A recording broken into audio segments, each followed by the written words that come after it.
అక్కడ ఇన్సిడెంట్ జరిగిన దగ్గర మా ప్రతినిధి శ్రవణ్ ఉన్నారు. శ్రవణ్, ప్రస్తుతం ఎగ్జాక్ట్ సిచ్యువేషన్ ఏంటి? అక్కడ మంటల్ని అదుపు చేశారా? ఆ లోపలికి వెళ్ళే ప్రయత్నం చేస్తున్నారా? మనం విజువల్స్ లో కూడా చూస్తున్నాము. చాలా ఫైర్ సిబ్బంది కూడా అక్కడ చేరుకున్నారు, ఇంకా ఫైర్ ఇంజిన్స్ కూడా చేరుకున్నాయి. సిచ్యువేషన్ ఎలా ఉంది?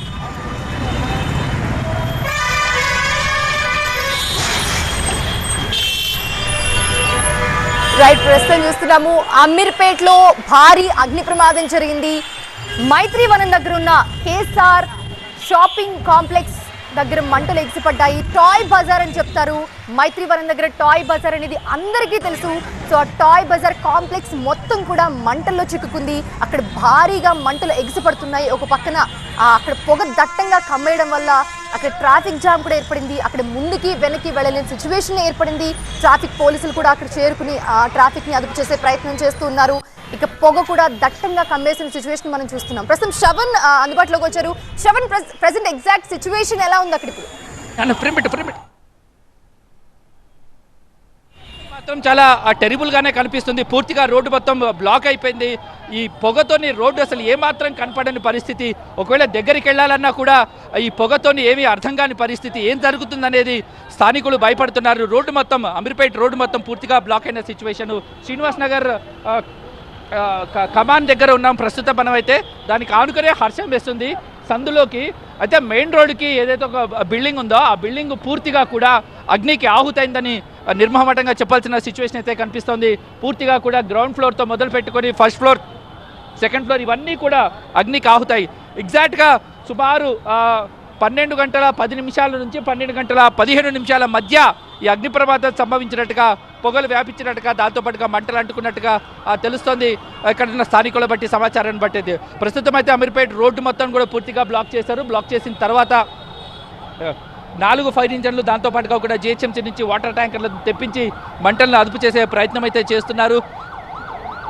ఇప్పటివరకు సమాచారం అయితే లోపల ఎవరైనా ఉన్నారా లేదా అనే దాని మీద ఇంకా పూర్తి క్లారిటీ రావట్లేదు. కాబట్టి మరికొంత సమయం తర్వాత లోపలికి వెళ్తే దీని పరిస్థితిని అంచనా వేయొచ్చని అధికారులు చెప్తున్న సిచ్యువేషన్.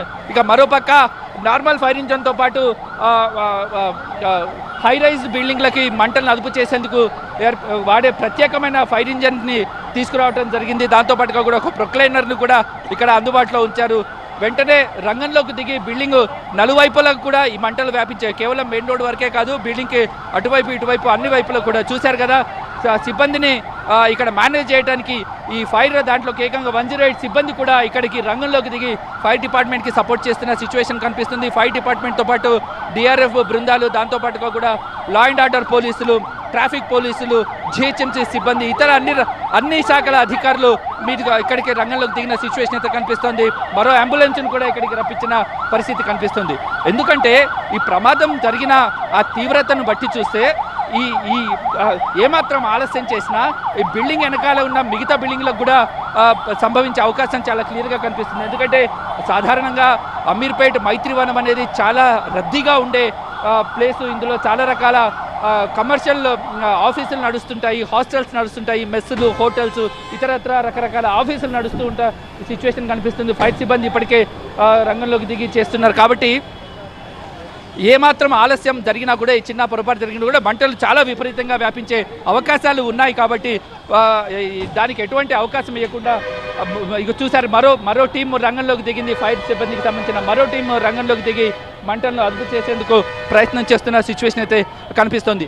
ఇప్పటి వరకు క్యాజువాలిటీస్ రిపోర్ట్ అయిందా లేదా అనే దాని మీద క్లారిటీ లేదు. కాబట్టి ప్రజల్ని ఇటువైపు రాకుండా పూర్తిగా రోడ్డుని బ్లాక్ చేసి, దాంతోపాటుగా కూడా మంటల్ని కూడా పూర్తిగా ముందు అదుపు చేసిన తర్వాత అసలు ప్రమాదం ఎలా జరిగిందనే దాని మీద ఒక అంచనాకు రావచ్చు అనేది అధికారులు భావిస్తున్నారు. చూశారు కదా, బిల్డింగ్ పైన ఎక్కడైతే కనిపిస్తుందో మొదట అక్కడి నుంచే మంటలు వ్యాపించాయనేది స్థానికుల నుంచి చెప్తున్న సమాచారంలాగా కనిపిస్తుంది.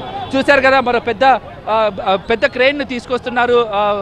దీంతో బిల్డింగ్ పై నుంచి మంటలు అదుపు, ఎందుకంటే బిల్డింగ్ ఫ్రంట్ ఫేస్లో వీళ్ళు మంటలు అదుపు చేసే ప్రయత్నం చేస్తున్నారు. కానీ బిల్డింగ్ లోపలికి పూర్తిగా అంటుకోవడంతో దీన్ని వీళ్ళు హై రైజ్డ్ బిల్డింగ్లకి చేసే ఈ జంబో క్రేన్తోని వీళ్ళు ఫైర్ని అదుపు చేసే ప్రయత్నం చేస్తున్నారు. అసలు ప్రమాదం ఎలా జరిగిందనే దాని మీద పూర్తిగా అధికారులు అంచనాకి రావట్లేదు. ఇప్పటికే అంటే స్థానికంగా పూర్తిగా, ఎందుకంటే గత గంట సేపటి నుంచి అమీర్పేట వద్ద ట్రాఫిక్ని నిలిపివేయడంతో సుమారుగా ఇటు 2-3 కిలోమీటర్లు అటు 2-3 కిలోమీటర్లకు పూర్తిగా ట్రాఫిక్ స్తంభించడంతో ఇటు పూర్తిగా ట్రాఫిక్ జామ్ ఏర్పడిన సిచ్యువేషను. సో ఇప్పుడే కొంతగా వాహనాలను రిలీజ్ చేసే ప్రయత్నం అయితే చేస్తున్నారు. ఎందుకంటే కొంతమేర మంటలు అదుపులోకి రాకపోయినా పొగ వాతావరణం ఏదైతే ఉందో దాన్ని కూడా కొంత బ్యాలెన్స్ అయిందన్న బ్యాలెన్స్ అయిన సిచ్యువేషన్లో వాహనాల రాకపోకలను అయితే ప్రస్తుతానికి ఇప్పుడిప్పుడే రిలీజ్ చేస్తూ ఉన్నారు. 1-2 వాహనాలను పూర్తి రోడ్డు కాకుండా సగం రోడ్డుకు వాహనాలను క్లియర్ చేసే ప్రయత్నం అయితే జరుగుతోంది. సో షార్ట్ సర్క్యూట్ వల్లనే ప్రమాదం జరిగిందని అంటున్నారు. సో షోరూంలో ఏమైనా సిబ్బంది పని చేస్తున్నారా, పని చేయట్లేదా అనే దాని మీద ఇంకా క్లారిటీ రావాలి.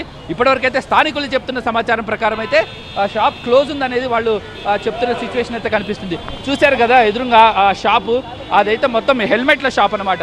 అందులో మొత్తం ప్లాస్టిక్ ఐటమ్సే ఉంటాయి కాబట్టి అవన్నీ కూడా పూర్తిగా అగ్నికి ఆహుతి అయిపోయాయి. కాబట్టి మంటలు ఎక్కువగా వ్యాపించాయి అనేది ఇక్కడ అధికారులను బట్టి తెలుస్తున్న సమాచారం. కాబట్టి ప్రస్తుతానికైతే మంటలను అదుపు చేసే ప్రయత్నం జరుగుతోంది. మరికొంత సమయం పట్టొచ్చు.